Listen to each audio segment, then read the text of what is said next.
Singapore's Transport Minister has pledged to deliver better outcomes for all Singaporeans, capping what he describes as a challenging year, his first in office. Mr. Chee Hong Tat tells reporters that the government is not done building and growing the sector. He outlines efforts to make trains less crowded and underscores the rail system's reliability. He also speaks of plans to launch more bus services and trips to improve connectivity. And meanwhile, air travel in Singapore's seaports are expected to set new records in the coming year.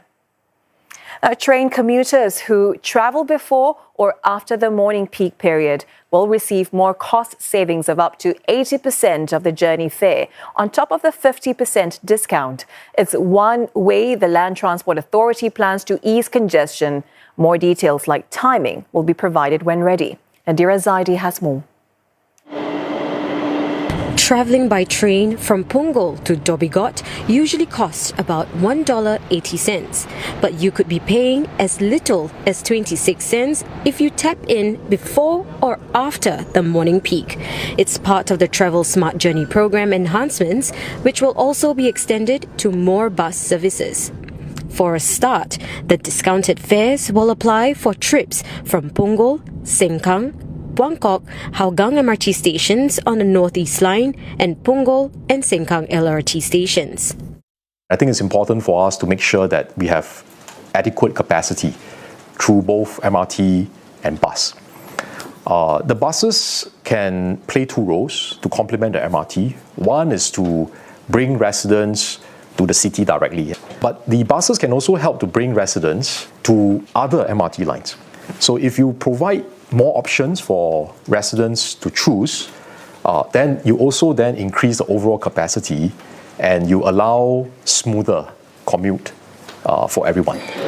To improve connectivity and reduce congestion, the rail network will also be expanded, with Punggol Coast Station opening on 10th December and Hume Station in the second quarter of next year. These upgrades are part of LTA's efforts to improve its rail reliability, especially after the major East-West Line breakdown in September.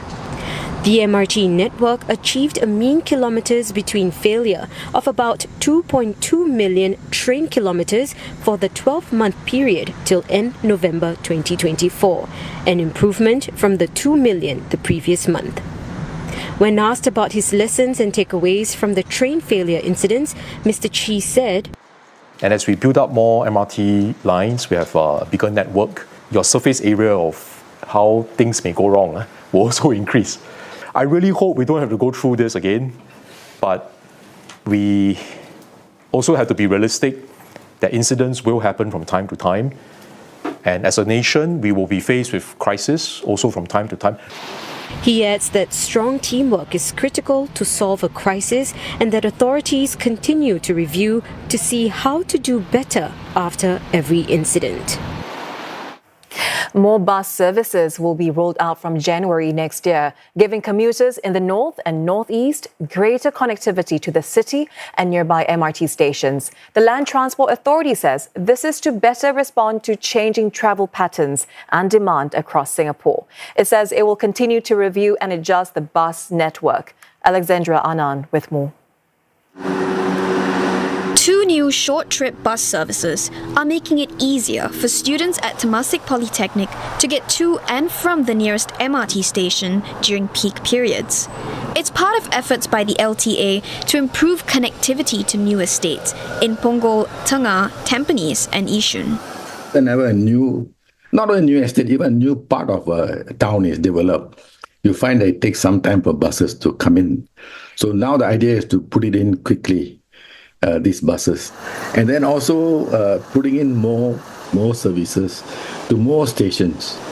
To improve connectivity, new bus services from January will bring residents living primarily in the northeast to the central business district.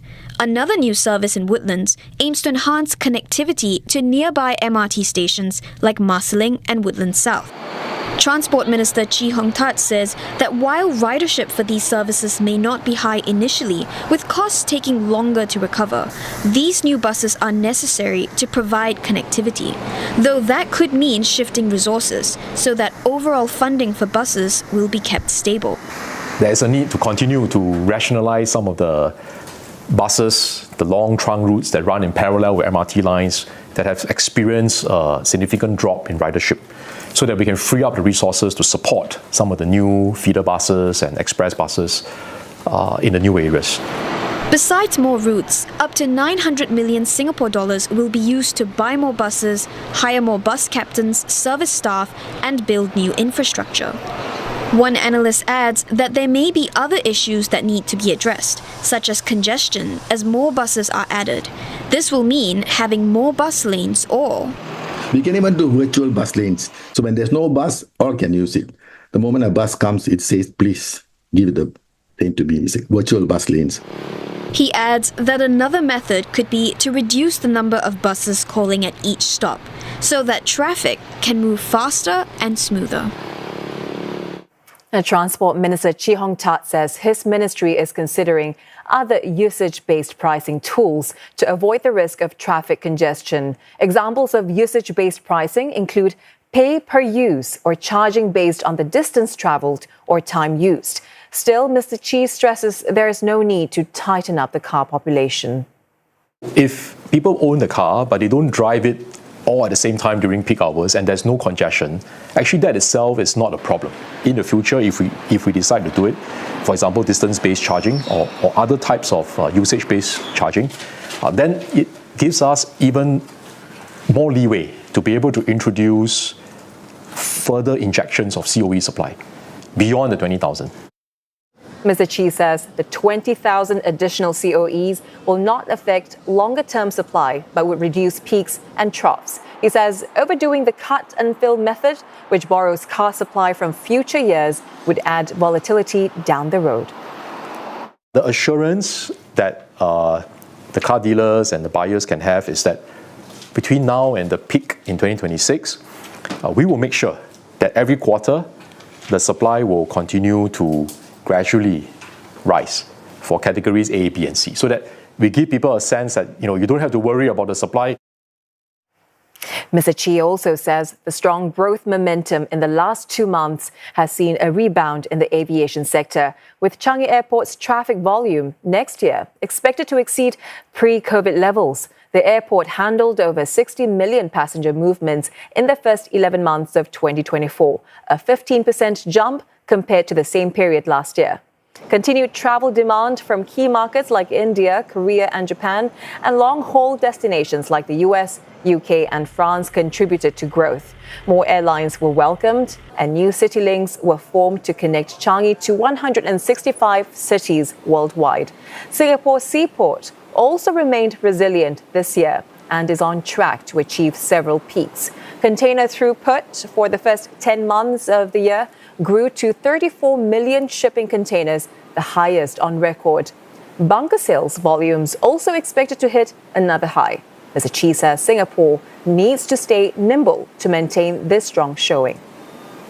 What we needed to do, both this year and also I think going forward, is to stay very much in line with, or in tune rather, with how the industry is evolving, so that we are in touch with the players, we know what they need, and if we need to put in more resources, more yard space, we need to invest, we need to open up more berths at Tuas, then we will adjust accordingly.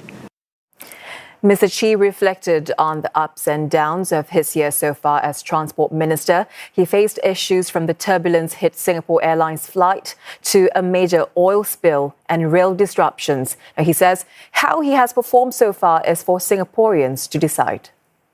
Transport is a tough portfolio and there are many challenges. But somebody has to do this job, and since it's been given to me, I'll do my best.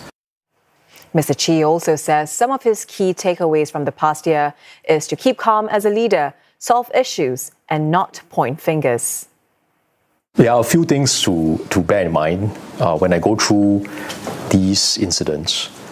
The first is you got to remain calm, because if you as the minister, you as the team leader, you are not calm, the ripples will actually be magnified as you go down the chain of command. The second thing to remember is maintain the unity and the cohesion, so that everyone's focus is on solving the problem, not finger pointing, blaming each other, which makes things worse.